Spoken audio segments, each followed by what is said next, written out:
this is Haley Sowards. I'm gonna give a quick disclaimer that this video might be a little bit blurry. I'm using my laptop's webcam, so my bad. But anyway, this video is pretty much going to be over what you need to bring to clinic, and when are things due, how many times do I need to turn something in, non-RTT rotations, blah blah blah.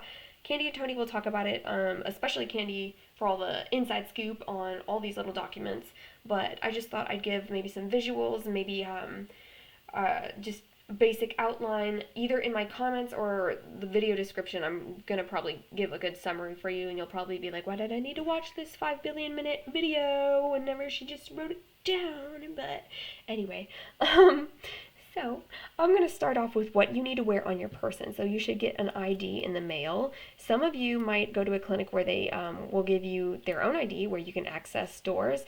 1 out of the 3 clinics that I go to does that, so maybe not. This is an OSL dosimeter that you'll be sent. This is my own little box.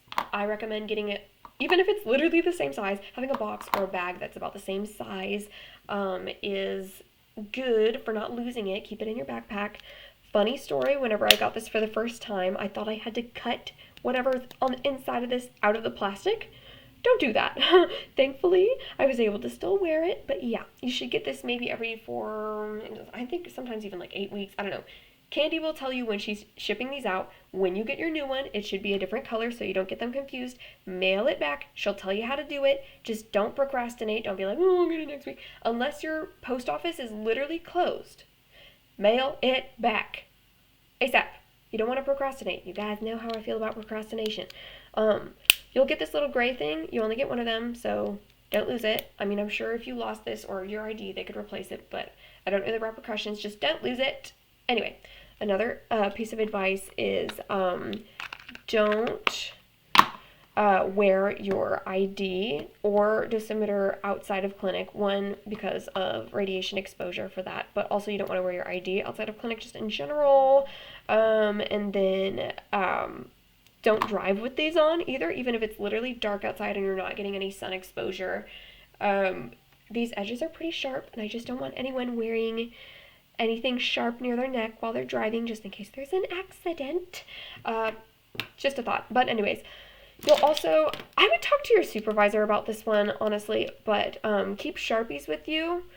They should have their own, and I can bet they're probably going to be like, just use the ones we have here. They'll probably have some on the couch, but it's always good to have your own in your own pocket. I mean, don't buy a billion, but it's always good to have your own. The only thing is you need to be aware of, like, you ideally don't want to use this on multiple patients, right? Especially if the patient is contagious or whatever. You never know if a patient has something. What I'm trying to say is talk to your supervisor about it and how they handle, like, using Sharpies on multiple patients or whatever, and what they usually do for things.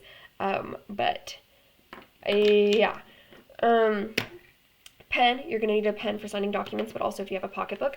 I honestly kind of stopped using this the more comfortable I got at clinic, but if you're going to a new rotation, like a new place, or if you're starting out, this is not a bad idea to have. Just taking some notes for QA, gantry degrees, parking, all that. Just be aware of, like, if they're trying to help set up a patient or getting a patient on a table or whatever, just be aware of, like, when you're writing things down, because you don't want to, you know, just don't scribble in your book whenever you should be helping, but that's just, yeah. Anyway, so there's that. So the things that you will need every single day that you will turn in once a week before Sunday, please turn this in, like, when you get home from your last day at clinic of the week, so you don't forget, or set an alarm or something. If you're a procrastinator, just do it ASAP. But this is a timesheet. Candy will explain the ins and outs of it. This one, I did more than 5 weeks for a rotation, so I just wrote everything at the bottom. You don't have to write this until the end of the rotation, but you will need a signature every single day from them. Don't turn in, like, for instance, you can see, like, these are 3 days. I did not turn this in 3 times a week, right? Don't do that. I waited until this whole week was done. I took a cam scanner PDF of this, and then I turned it in, right? So just do one a week when your whole week is finished. If your supervisor isn't there, just have another therapist sign it. It's gonna be fine. You're gonna be fine.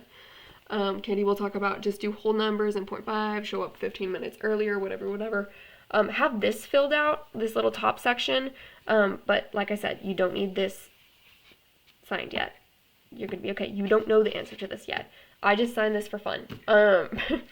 But also, I don't know if my classmates do this, but I like to do little notes for, like, if there's holidays or bad weather, I'll do, like, -8 hours, and then at the bottom I'll also say, like, this is, like, counting off the 8 hours of holiday or whatever. I don't know if that makes sense, but you will do this. Fill it out every single day. Turn it in every single week. Log sheets, you won't need a signature for this one, but you will need to do it every single day. So here's, I guess, yeah, there's another. So it looks like at this point this was like spring and I was doing 3 days a week, but super self-explanatory. What I honestly did is in the morning I looked at the patients we had. I wrote down their sites. You don't need to get super specific. Sometimes I do just for fun. And then as I go throughout the day doing that patient, I'll write down the time that it took, and I'll write if I drove or not, if I just helped out, if I just observed. Candy will talk about it'll mainly be observed for a while, and then it'll get more like assisted, and then eventually it should be all performed. I don't want to say there's like a very solid time on like when you should be doing what, because all clinics are different. I have some friends who weren't allowed to drive for like months. I was allowed to drive immediately. Like it can be a little unfair like that, but therapists have their reason. Maybe they have a lot of patients, or they need to, maybe some therapists want to make sure that they can completely trust you on something first, or baby steps or whatever. It depends.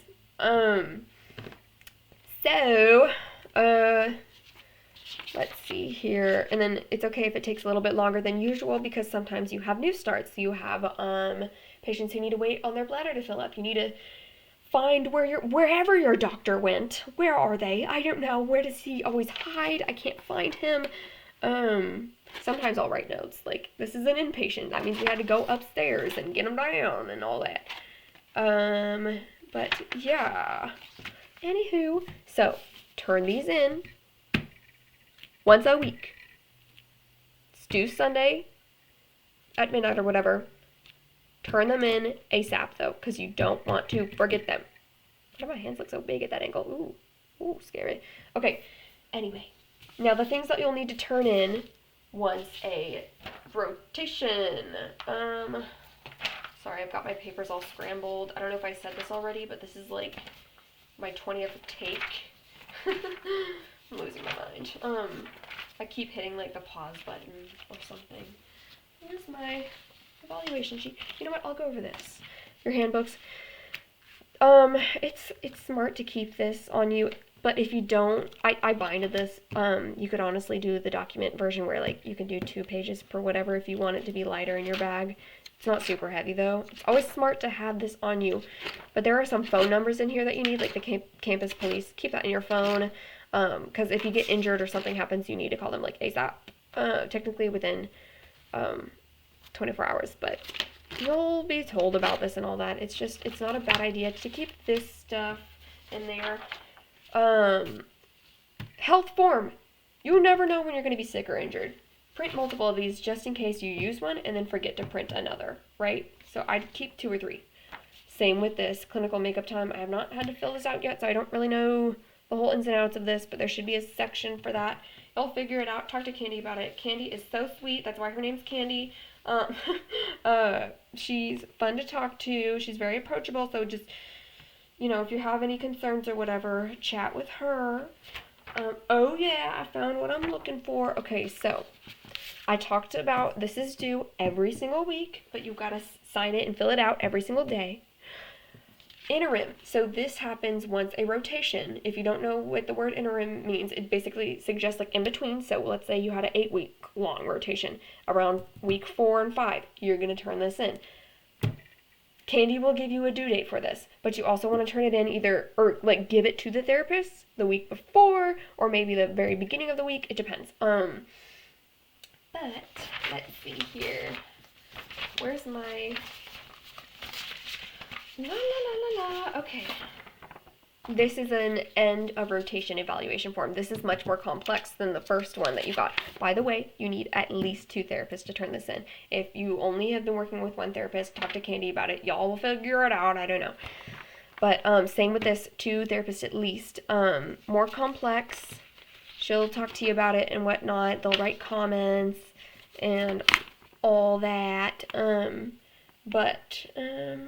Yeah, this will be at the very end of the rotation. Same idea, either the week before or the beginning of the week for them to have time to fill it out because radiation therapists can be busy.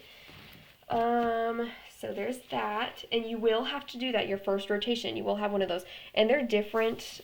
This looks like this is from 2023, so they will be a little bit different each rotation or semester or whatever. They change a little bit, so make sure you're getting the most up-to-date one. The interims are more so the same, but I feel like they have changed a little bit.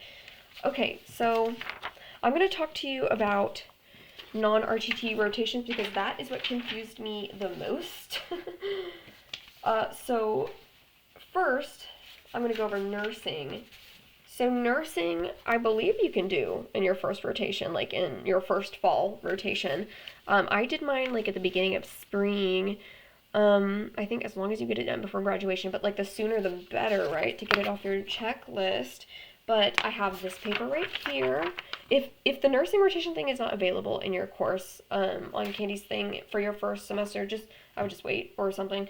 It's honestly not a huge deal, but you still need this to be filled out. This is just another, so you have this document, you have this document, and then this bad boy. Keep this, never lose this, keep scanning it every time you update it, just in case you do lose it, and you can just print it out.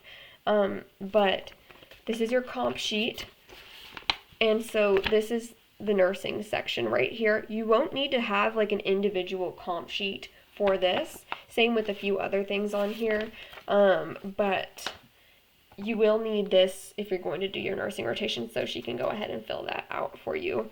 And then CPR certified, you should be that before the program even starts. So I just kind of wrote that, and then I had my nurse, I brought my CPR certification thing to show her, but honestly, they'll probably be like, I mean, you're in the program, you have it. Anywho, dosimetry rotation, don't worry about that yet. I'm waiting until I'm taking dosimetry 2, which is in the fall, so I'll be doing that in the fall. And I'm pretty sure you don't need singular comp sheets for that either. I'll go over that in a second. The QA, the quality control, I didn't have individual sheets for. I won't whenever I do the CT sim. I mean, not the CT sim, like the QA for CT sim. And then simulation procedures, that's pretty much CT sim. I'll talk about that last. Treatment accessories, I do individual comp sheets or whatever for that. Same with participatory procedures, just because. I'll talk about this after I talk about CT sim. So you'll do a dosimetry rotation, but not in your, I mean, maybe you could do a dosimetry rotation in your first semester. I wouldn't recommend it though, because you should take the dosimetry class to know more about it. So I'd say maybe in the spring, summer, fall. Maybe the last spring. I don't know. But, what am I talking about? Okay, CT sim. Yo, hold on. Also, there's a receptionist rotation. That should be like 2 or 4 hours. I don't think you have anything that you need to sign, maybe except on your log sheet or your timesheet. You could be like, I was at the receptionist rotation. Sometimes I've even heard of like a nuclear medicine rotation or something, like, but I don't think it's required. You could do that. So there's that. The last rotation that's non-RTT is the CT sim. You will not do this your first rotation. In fact, Dale's class for CT sim is in the spring. So you don't want to do comps for that if you don't even, like, you haven't even had a chapter over, whatever, right? Like, you need to know your stuff. So don't start it until the spring after you've had a few units with Dale, and then the summer's a good time for it too. But it's also not bad to, like, if your therapists are okay with it, it's okay to observe some sims and maybe help out with some sims, but don't comp on them, you know? But whenever you are comping on them, you only have a few. I've got all mine done. I have them sign this, and then they also sign these comp sheets that are specifically for CT, right? And they look very similar to the regular comp sheets. But it's you just say what it is. It's yeah. And then some people have clinics where they have a sim, literally like multiple sims every single day. Some, like my clinic, only do a few sims in a week, right? So if you're like me, you can't really do a sim rotation because you'd be sitting in an empty CT room for 2 weeks straight, right? 1 or 2 weeks is usually the CT sim rotation time frame. So if you are the person who has like at least like around, you guys have a bunch of sims every day at your clinic, then you can do this CT sim evaluation form at the end of it. Your rotation should be about 1 to 2 weeks long, and then once again, wait until at least spring. I would wait until either the end of spring or summer because you haven't learned all the units yet from Dale and his class, and you kind of want to know your stuff, right? But that's CT sim. What is this? Blah, blah, blah. Where's my regular? Okay, now, here's your regular comp sheet. You do not have any comps due your first semester. I don't even know if Candy gives this paper to you the first semester. I don't think she does. There can be some things that you might have done, like participating in an SRS, or like you could watch an HDR, like the brachytherapy. You know, there's some things that you could do. Honestly, what I would do if that's your case, I would write down when that happened, when you do finally get this in the spring semester, and just meet with the therapist that you assisted with or something. I don't really know, but just don't stress out about this your first semester. Just focus on learning and all that. But when this happens, this will, what am I saying? Huh? Okay, this is what you'll need to do. So, it looks like the CT one. They'll say if you passed or failed, how many attempts. You need to write what it is, because if I were to just say breast, look, there's like 4 different breasts on there. So how is she supposed to know which one, right? And then you'll say how many are required for that rotation, not the semester, but the rotation, and how many you did in that rotation, right? And then maybe they'll give you an emoji. You never know. I prayed for that. I had to beg him to put a smiley face on there, and I won. Anyway, this is, you'll say if it's a patient or if it's simulated. They'll literally just, I mean, look, it's simple. You'll need to get all of these done. I can't remember how many can be excused. Like if you don't, maybe 2. Like if you didn't run into 2 of them, you can have them signed up. I don't know. Candy will explain it to you. I know the one that you like absolutely need to get done is like an HDR. Even if your clinic, I mean, my clinic doesn't do HDRs, so literally like 2 or 3 days ago, I drove all the way to like a clinic 2 or 3 hours away from me just to watch one. I technically watched 4. It was very long. I had a headache, but anyway. Yeah. Is there anything else Haley needs to talk about? I don't know. I also here's the stuff you'll need for an exam. You'll need a headset and with a microphone. This I asked whenever I was doing my prerequisites, like I wasn't even in the program yet. I just asked for an ID because, you know, sometimes if you go to like zoos or movie theaters, you can show your ID for discounts. But I keep this at home also because you need to show your ID for lockdown browser. So I don't accidentally leave this at home, right? You could also use your driver's license, but I also don't want to leave my driver's license at home. So you can request this from the school. I forgot how, but I'm sure you could figure it out. You could email somebody and they'd be like, just talk to this person, but you just request it and it comes in the mail. Ooh, I just turned that light on. Pencil and blank paper. Tony lets you do a brain dump. Camera, that's y'all. You're the camera, you're the webcam. At clinic, sometimes my clinic has, like, quiet weeks, like right before we have a burst of new patients. You do not want to do schoolwork while you're at clinic, and if you have free time, I recommend working on your pendant. And if you're like, I know how to work the pendant now, what I do, I'm still working on stair stepping. It's very difficult. It stresses me out. So the thing is, if we're having literally like a 2-hour lunch because there are just no patients at that time and all of my therapists are gone for lunch, I can't go in the treatment room and work on that machine, right? Because there's no one there, right? So it's smart to like bring some schoolwork just in case, just always be prepared. Or maybe during your lunch you want to do schoolwork or after. So bring your school stuff. If you want, just don't, I mean, if there's a patient there, you don't want to be like, let me watch a podcast, like, don't do that. Big no. Don't be on your phone at clinic. That's a big deal. I mean, that's gonna look really bad on you too. I mean, we've had some nursing students that I've shown around, and like, a lot of them are great, but the ones who whip out their phone and start going on Instagram while I'm trying to explain something to them, that it looks bad. It looks really bad. And also, especially for radiation therapy, you need to be focused on what's going on with you. Like, even like therapists who are no longer students still should not be on their phone when there's a patient on the table, right? Because what could happen if you're on Instagram and the table's going and the patient is, I don't know, choking or something, and you're too busy looking at your Instagram? What's gonna happen? You can't hear them choking, they're choking, right? Anyway, I'm just lecturing, but don't go on your phone. What else? I think, is that everything? Let's see. I think that's everything, guys. Yeah, bring your lunch. Always have a snack and some food with you, even if you're like, oh, they have a cafeteria there. Bring your food. Bring some water, but also be careful where you put your water, because I know like some people have rules and you don't want your water spilling on the console.